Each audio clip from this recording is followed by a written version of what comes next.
মনে করছিলাম শালির ছেলেকে তারা এসে পানি দেবে, মনে করছিলাম চাটা বড় হলে শালির ছেলেকে R15 গাড়ি কিনতে দেবো, পানি দেবো না, তুই ধন হয়ে যাও।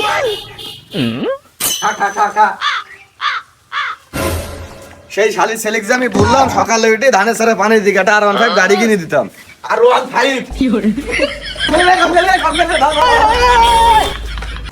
মোটরের উপরে আমার দুইটি সুইচের বাটন। আব্বা বলে গাড়ি কিনতে চাই, আর গরম করে দো।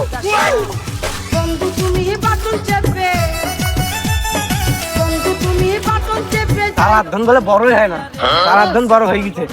আব্বা বলবো গাড়িটা বেটা কিন দাও। শালির ছেলেকে যে বললাম যে সারা বেশে R15 গাড়ি কিনতে হবে, দেখিন সেই শালির ছেলে করছেটা কি। रोम रोम भाइयों